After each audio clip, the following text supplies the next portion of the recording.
सभी को नमस्कार। उड़ान कैरियर इंस्टीट्यूट के इस डिजिटल प्लेटफॉर्म पर आप सभी का पुनः स्वागत है। मैं वीर शिरोमणि प्रताप जयंती पर आप सभी को बहुत बहुत आभार करता हूं। आज हम जो पढ़ेंगे वो इतिहास के बारे में पढ़ रहे थे और हमने अंतिम में सांगा के दो युद्धों के बारे में पढ़ा था, जिसमें एक युद्ध था बयाना का और दूसरा था खानवा का। बयाना के युद्ध का अगर वापस अपन रिवीजन करें तो उसमें कुछ इस प्रकार था कि बयाना का जो दुर्ग था वो सांगा के अधीन आया करता था। उसने निज़ाम खां और आलम खां को वहाँ का पर नियुक्त कर रखा था। निज़ाम खां आलम खां यह दुर्ग बाबर को भेज देते हैं और बाबर यहाँ दो व्यक्तियों को नियुक्त करता है। एक का नाम था सुल्तान मिर्ज़ा और दूसरा का नाम था मेहंदी ख्वाजा। इन दोनों ने पता चलता है बाबर को कि है ना यह दुर्ग बाबर के अधीन है, तो सांगा की सेना जाती है और सांगा की सेना जाकर इनको हराती है। इसके पश्चात हमने एक और युद्ध पढ़ा था जिसका नाम था खानवा का युद्ध। खानवा के युद्ध से पहले सांगा ने पाती परवन की एक प्रथा अपनाई थी, जो कि यह थी कि बाबर के विरुद्ध हमें क्या करना है, सभी राजाओं को एकत्र करना है। उसके बाद अनेकों राजा आए और इधर से बाबर की सेना लड़ती है खानवा के मैदान में। खानवा के मैदान के समीप एक नदी है जिस नदी का नाम है गंभीर, और ये वर्तमान में रूपवास तहसील जो कि भरतपुर में है वहाँ आता है। इस युद्ध में बाबर ने तुलुकुमा पद्धति का उपयोग किया था और यह युद्ध वो जीतता है। यह युद्ध जीतने के पश्चात जब बाबर चंदेरी के मेदनी राय को हराने के लिए युद्ध करने निकलता है, तब सांगा क्योंकि इसमें मूर्छित हो चुका था तो उसको होश आता है बसवा दोसा में। वहां से उसने कहा कि मैं मेदिनी राय की मदद करने जाऊंगा। और मेदिनी राय की मदद करने के लिए, क्योंकि उस समय सांगा की सेना मजबूत नहीं थी, तैयार नहीं थी, क्योंकि आक्रमण झेल के आई थी, इस कारण से वहां के जो सरदार थे सांगा की तरफ के, उन्होंने उसे जहर दे दिया और जहर से सांगा की मृत्यु हो जाती कालपी नामक स्थान पे 30 जनवरी 1528 को। उसके बाद हम बात करें, अब बात करेंगे हम आज सांगा के पुत्रों के बारे में। तो सांगा के चार पुत्र, सांगा के पुत्र, सांगा के मुख्यतः चार पुत्रों के बारे में अपन पढ़ते हैं।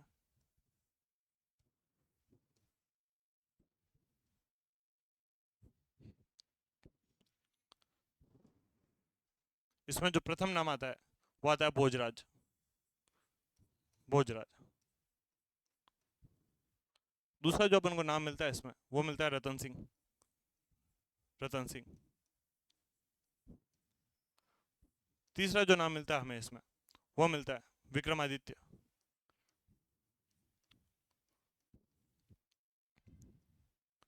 और इसके बाद जो एक चौथा नाम मिलता है वो मिलता है उदय सिंह। उदय सिंह। इनमें जो सबसे बड़ा पुत्र था उसका नाम था भोजराज। इन्हीं भोजराज का विवाह मीराबाई से हुआ था। हमने पढ़ा था खातौली के युद्ध में जब भोजराज गंभीर रूप से घायल हो जाता है, इस कारण से इसकी मृत्यु सांगा के समय काल में हो गई थी। तो इसके बारे में अपन दो बातें ध्यान रखते हैं। पहली बात, मीरा के पति, मीरा के पति। दूसरी बात, खातौली के युद्ध में, खातौली के युद्ध में घायल सांगा के समय में ही, सांगा के समय में ही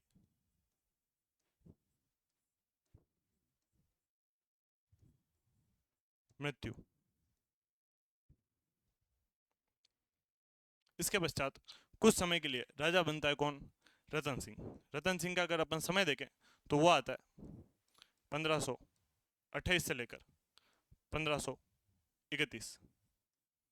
इसके पश्चात रतन सिंह की भी मृत्यु हो जाती है। आपने नाम सुना होगा हाडी रानी कर्मावती। कर्मावती का भाई हुआ करता था जिसका नाम था सूरजमल हाड़ा। वो और ये दोनों शिकार खेलने जाते हैं और शिकार खेलते समय दोनों के बीच बहस होती है किसी बात से, और दोनों एक दूसरे को मार देते हैं। उसके बाद शासक बनता है विक्रमादित्य। विक्रमादित्य बनता है 1531 से 36। 36 के बाद विक्रमादित्य की हत्या कर देता है बनवीर, और चित्तौड़ बनवीर के अधिकार में चला जाता है। और उसके बाद शासक बनता है उदय सिंह। उदय सिंह बनता है 1536 से 72। उदय सिंह राजा तो बनता है मेवाड़ का, परंतु चित्तौड़ इसके अधिकार में नहीं है। तो हम पहले जो पढ़ा है भोजराज, भोजराज मीरा के पति थे, खातौली के युद्ध में गंभीर रूप से घायल हुए थे और सांगा के समय में इनकी मृत्यु हो गई थी। उसके बाद हमने देखा रतन सिंह के बारे में। तो रतन सिंह कुछ समय के लिए राजा बनता है, और उसके बाद कुछ समय के लिए राजा बनता है कौन, विक्रमादित्य। और उसके बाद शासक बनेगा कौन, पन्नाधाई की मदद से, उदय सिंह। बात करें इसमें तो भोजराज के बारे में हो गई। बात करते हैं राणा रतन सिंह। राणा रतन सिंह, यह रावल नहीं है, ध्यान रखना इस बात को। इससे पहले जो अपन ने पढ़ा था वो रावल था, रावल रतन सिंह, जो पद्मिनी का पति था, पर यहाँ अलग है। 1531। बात ऐसी है कि रतन सिंह के समय एक महोत्सव की शुरुआत की जाती है मेवाड़ में, जिसे हम कहते हैं अहरिया महोत्सव। अहरिया महोत्सव में मेवाड़ का राणा अपने रिश्तेदारों के साथ शिकार खेलने जाया करता था। तो इनके रिश्तेदार हुआ करते थे सूरजमल हाड़ा, जो कि बूंदी के राजा हुआ करते थे। तो ये साथ में शिकार खेलने गए, और वहाँ किसी बात से एक दूसरे के बीच में बहस हो गई, और दोनों ने एक दूसरे को मार दिया लड़ते लड़ते। बात करें तो इनके बारे में अपन लिख सकते हैं, रतन सिंह के समय, रतन सिंह के समय मेवाड़ में, मेवाड़ में अहरिया नृत्य, अहरिया महोत्सव, सॉरी, अहरिया महोत्सव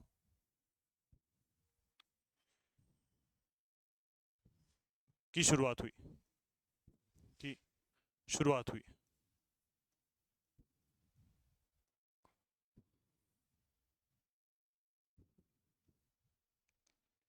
नोट करके ध्यान रखना क्या है अहरिया महोत्सव।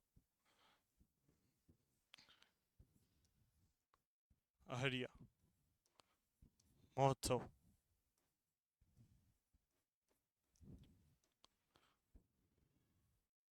तो अहरिया महोत्सव की अगर बात की जाए तो अहरिया महोत्सव में क्या होता है, मेवाड़ के शासक, मेवाड़ के शासक, मेवाड़ के शासक अपने रिश्तेदारों के साथ,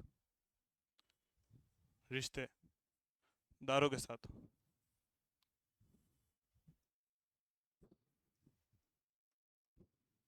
शिकार खेलने जाता है, शिकार खेलने जाता है।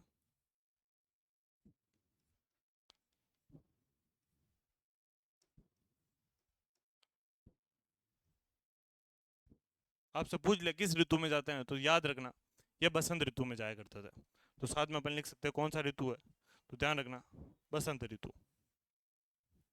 बसंत ऋतु। तो ये और इनके साथी सूरजमल हाड़ा अहरिया महोत्सव खेलने जाते हैं।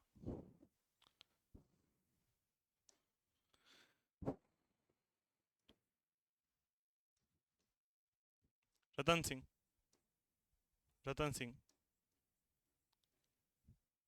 बूंदी के, बूंदी के सूरजमल हाड़ा के साथ, सूरजमल हाड़ा के साथ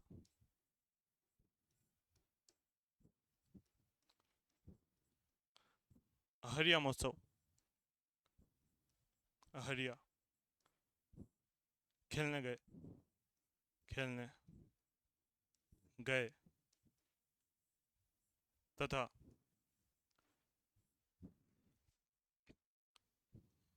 इसी में, इसी में लड़ते हुए, लड़ते हुए रतन सिंह, रतन सिंह तथा सूरजमल हाड़ा की, सूरजमल हाड़ा की, हाड़ा की मृत्यु हो गई, मृत्यु हो गई। ये बात हुई किसकी, तो याद रखना रतन सिंह के बारे में। 1531 में इनकी क्या हो जाती है, मृत्यु। और 1531 में फिर रणथंभौर से कर्मावती लौटती है अपने दो पुत्रों के साथ। पहला पुत्र था विक्रमादित्य और दूसरा पुत्र था उदय सिंह। विक्रमादित्य बड़ा पुत्र था, इसलिए उसको क्या बनाया गया, राजा। पर जब उसको राजा बनाया गया तब वो छोटी उम्र का था, मतलब अल्प आयु में था। इस कारण से उसकी जो सरीक्षक क्या है वो बनती है रानी कर्मावती। तो ध्यान रखना। अब अपन बात करेंगे किसके बारे में, विक्रमादित्य, राणा विक्रम मादित्य। समय पूछ लिया जाए इनका तो ध्यान रखना, 1531 से 1536 ईस्वी। बात करें इनके पिता की, पिता तो थे सांगा, सांगा। बात करें माता की, माता तो माता थी इनकी कर्मावती, कर्मावती। बात करें संरक्षिका, संरक्षिका तो संरक्षिका थी वापस कौन, माँ कर्मावती, कर्मावती।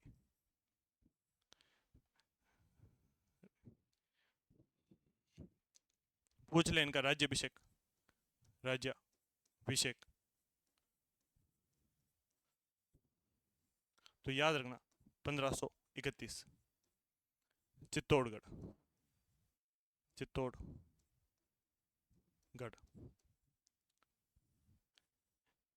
इनके साथ राज्याभिषेक याद रखने का कारण यह है कि ये अंतिम मेवाड़ के महाराणा है जिनका राज्याभिषेक चित्तौड़ में हो रहा है। इसके पश्चात जितने भी राजा होंगे, महाराणा होंगे मेवाड़ के, उन सभी का राज्याभिषेक चित्तौड़ में नहीं होगा। इस कारण से सबसे ज्यादा महत्वपूर्ण है कि यह अंतिम शासक है, अंतिम शासक, अंतिम मेवाड़ के शासक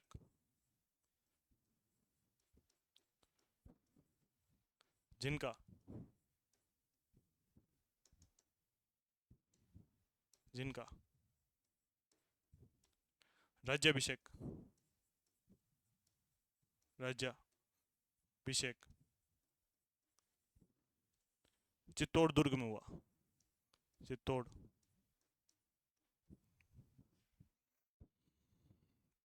चित्तौड़ दुर्ग में हुआ, दुर्ग में हुआ। आगे बात करें राजा बनते समय, राजा बनते समय, बनते समय यह अल्प आयु में थे, अल्प आयु में थे, में थे। सांगा ने चारों तरफ दुश्मनी ले रखी थी, गुजरात, मालवा, दिल्ली। अब गुजरात का शासक वापस आता है जब उसको पता चला कि जो राजा है मेवाड़ का वो टाबर है, छोटा बच्चा है, तो मेवाड़ पे अधिकार करना बहुत आसान है। तो इस कारण से बहादुर शाह ने मेवाड़ पे 2 बार आक्रमण किया। वह विक्रमादित्य के समय हुआ था, इसलिए हम पढ़ते हैं विक्रमादित्य के समय बहादुर शाह के आक्रमण।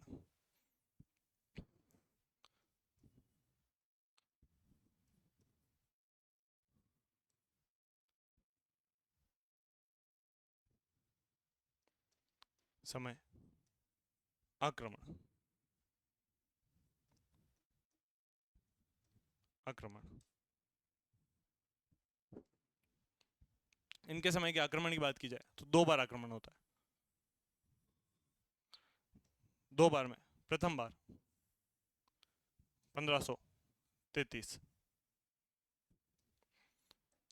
यह आक्रमण कब हो रहा है तो ध्यान रखना, कौन कर रहा है, तो सामने था आक्रमण करता,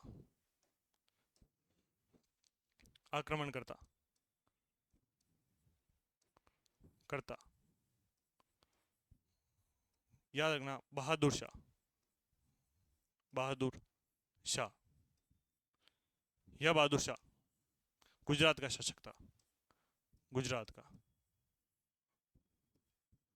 इसने कहा टाबर है, फटाफट किस पे अधिकार कर लो, चित्तौड़ पे। और जिस प्रकार से यहाँ पे सेना बैठी हुई है, ये चित्तौड़ दुर्ग है, उसके चारों आगे सेना बैठ गई। रानी कर्मावती ने कहा यार इसको क्या दिक्कत है, क्यों आया है ये? तो बहादुर शाह के पास बात पहुंचाई गई कि भाई क्यों आया है तू, क्या लेना देना तेरे को, कुछ चाहिए तो है नहीं, सांगा चले गए हैं, छोटा बच्चा अभी राजा है यहाँ पे। तो बहादुर शाह ने कहा मुझे पैसा चाहिए। तो हाडी रानी कर्मावती ने कहा कि ठीक है, हमारे पास पैसा तो अभी नहीं है, एक दुर्ग है हमारे पास जिसका नाम है रणथंबोर। तो रानी कर्मावती ने रणथंबोर देकर इस युद्ध को टाल दिया। तो याद रखना, रानी कर्मावती ने कर्मावती ने रणथंबोर दुर्ग देकर रणथंबोर दुर्ग देकर दुर्ग देकर यह युद्ध यह युद्ध टाल दिया टाल दिया। उस समय मेवाड़ का जो खजाना हुआ करता था, वो खजाना दो किलों में हुआ करता था। पहला किला था चित्तौड़गढ़, दूसरा था रणथंबोर। तो रणथंबोर का जो खजाना वगैरह था वो बहादुर शाह लूटता है, तो पैसा वैसा लेके वापस यहाँ से चला गया। पर पैसा क्या है, इंजॉयमेंट के लिए है, तो पैसा खत्म भी होता है, कोई भी उसने काम पे तो लगाया नहीं था, तो पैसा खत्म हो गया। तो भाई साहब अगले साल वापस आ जाते हैं। तो ये 1534 में वापस आ गया, दूसरा आक्रमण 1534। अब आगे कहता है कि भाई वो पैसा तो क्या हो गया मेरा, खत्म, मुझे और चाहिए। अब क्या कि रणथंबोर का जो खजाना था, कर्मावती कहती है कि रणथंबोर का जो खजाना था वो तो तूने ले लिया, अब तुझे क्या चाहिए, चित्तौड़ का। चित्तौड़ का तो मैं कैसे दूं? तो कहता है कि वाह, आप क्या कर ले तू, लड़ाई कर लेते हैं। तो वापस आक्रमण करता कौन है इसमें? तो याद रखना, बहादुर शाह आक्रमण करता, बहादुर शाह बहादुर शाह, वही है गुजरात वाला। क्या होता है, 1534 से 6 महीने चित्तौड़ के बाहर चित्तौड़ के बाहर बाहर बहादुर शाह ने बहादुर शाह ने डेरा डाला डेरा डाला। जब 6 महीने यहाँ बाहर डेरा डाल रखा है, तो कर्मावती एक दिमाग लगाती है। उसने बाबर से वो मिलती है रणथंबोर में, तब बाबर ने उसे कहा था बेटी। अब बेटी है तो बाबर तो मर चुका है, पर उसका पुत्र है हुमायूं, तो हुमायूं भाई हुआ। तो इसने कहा कि है ना, उससे क्या भेज दी जाए, राखी। तो इसने हुमायूं को राखी भेजी कि हुमायूं प्लीज मदद करो हमारी। हुमायूं के पास वो चिट्ठी पहुंची। हुमायूं ने कहा कि है ना यार मदद करने, फिर धीरे धीरे निकला, टाइम लेट लग रहा था, वो आराम से जीने वाला व्यक्ति था हुमायूं। तो हुमायूं बहुत धीरे धीरे आराम से आता है, जब तक आता है जब तक चित्तौड़ का आक्रमण हो चुका होता है, चित्तौड़ में साका हो चुका होता है। इस कारण से इसमें यह बात ध्यान रखने की है कि कर्मावती ने कर्मावती ने इस युद्ध से पहले इस युद्ध से पहले हुमायूं को हुमायूं को राखी भेजी राखी भेजी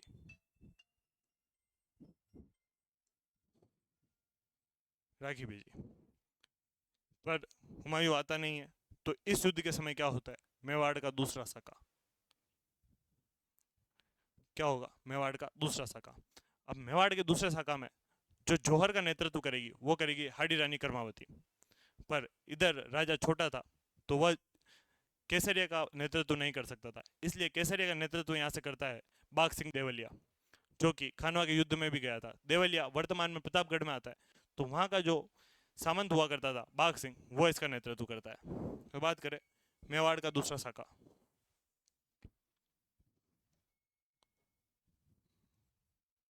मेवाड़ का दूसरा साका दूसरा साका। अगर, क्योंकि प्रश्न कितनी बार पूछा गया है, कब हुआ था? तो उसमें मुख्यतः अपन किताबों में पढ़ते हैं 1534-35, पर किसी दिन ऑप्शन में अगर 34-35 दोनों आ गए तो यह जो सका है यह होता है 1535 में, 1535 में।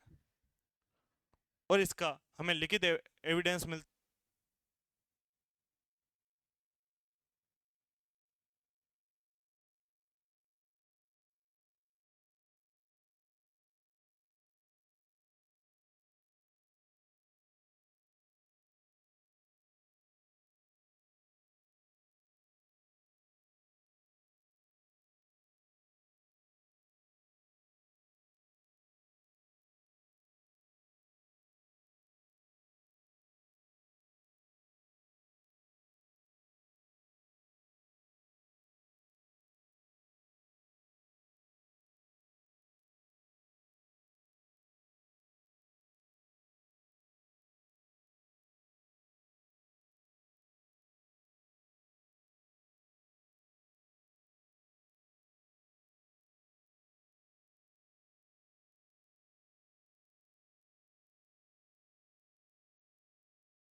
हेलो। तो बहादुर शाह यहाँ पर आक्रमण करने आता है और वो यहाँ आक्रमण करता है। इस आक्रमण से हमें पूर्व से जानकारी मिलती है, पूर्व के जो ताम्रपत्र है उन 1535 का, इससे हमें जानकारी मिलती है कि यहाँ साका हो रहा है, जिसमें जौहर का नेतृत्व हाडी रानी कर्मावती कर रही है और केसरिया का नेतृत्व कर रहा है कौन, बाघ सिंह देवलिया। बात करें इसके पश्चात, क्योंकि बहादुर शाह यहाँ केवल एक कार्य करने आया था, लूटपाट। तो जैसे उसकी लूटपाट पूरी हो गई, उसके बाद वो कहता है कि अब मेरा यहाँ क्या काम, मैं यहाँ से चला जाता हूँ। तो जैसे वो यहाँ से जाता है तो अब मेवाड़ के जो और सरदार थे वो वापस चित्तौड़ पर अधिकार कर लेते हैं और विक्रमादित्य बूंदी से वापस आता है। पर इस बार मेवाड़ के सरदार, क्योंकि उन्हें पता था कि कर्मावती मर चुकी है, सरक्षिका मर चुकी है, बाघ सिंह देवलिया एक बड़ा सेनापति था वो मर चुका है, तो अब यहाँ पे किसको प्रशासक बनाया जाए चित्तौड़ का, तो वो बनाते हैं बनवीर को। और बनवीर को जैसे ही प्रशासक बनाते हैं उसको वो सारी पावर दिखती है कि यार चित्तौड़ के राजा बनने पे कितनी पावर मिलेगी। प्रशासक पे अगर उसको बहुत ज़्यादा पावर मिल गई तो उसने कहा अब तो राजा बनना है, और बनवीर हत्या कर देता है किसकी, विक्रमादित्य की। तो आगे की बात करें अपन,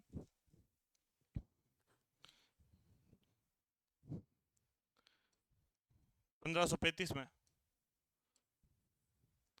बहादुर शाह बहादुर शाह चित्तौड़ लूटकर चित्तौड़ लूटकर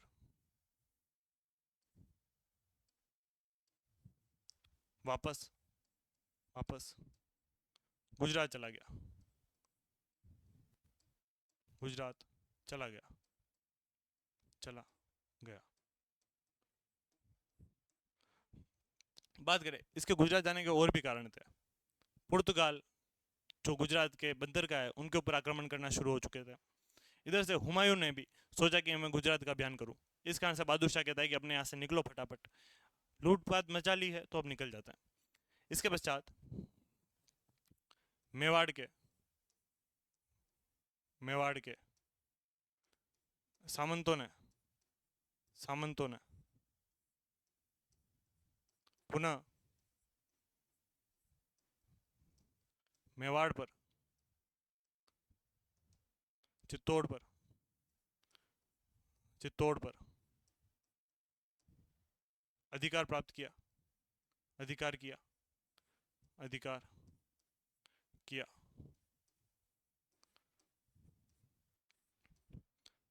विक्रमादित्य विक्रमादित्य और उदय सिंह उदय सिंह बूंदी से मेवाड़ आए, मेवाड़ आए तथा बनवीर को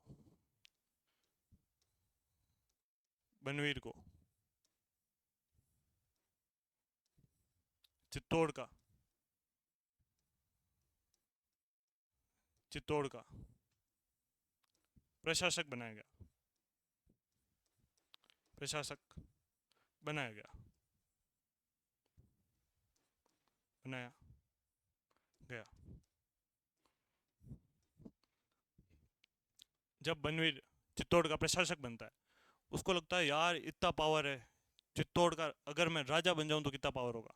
इस कारण से बनवीर हत्या कर देता है किसकी, विक्रमादित्य की। तो आगे बात करें, दासी पुत्र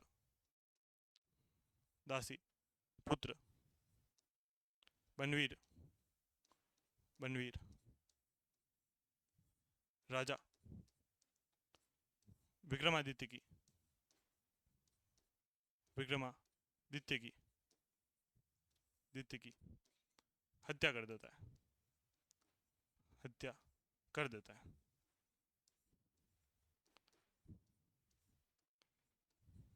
तथा बात करें बनवीर ने बनवीर ने उदय सिंह उदय सिंह को भी को भी मारने का प्रयास किया, मारने का प्रयास किया, प्रयास किया। परंतु पन्नाधाय ने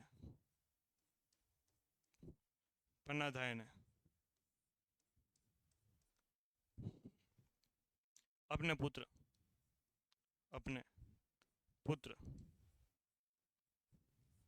चंदन की बलि देकर, चंदन का बलिदान बलिदान कर उदय सिंह को बचाया, उदय सिंह को बचाया।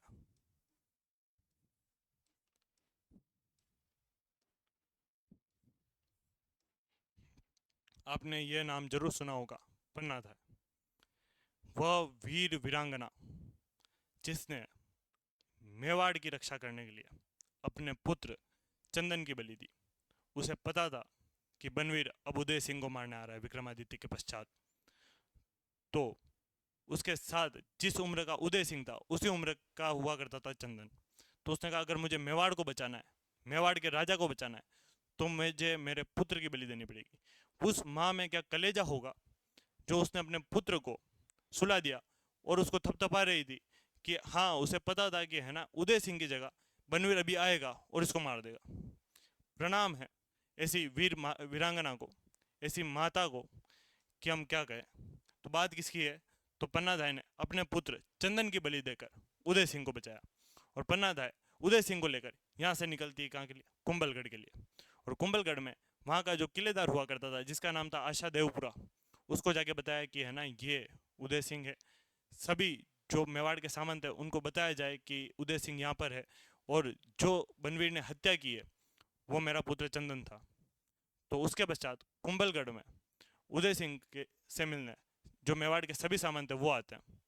तब भी जो सामंत है उन्होंने लेके एक शक किया कि पन्नाधाय ने क्या पता उदय सिंह को मरवा दिया हो, खुद के बेटों को लेके कह रही हो कि ये राजा है, उदय सिंह है, इसी को मान लो। तो जितने भी मेवाड़ के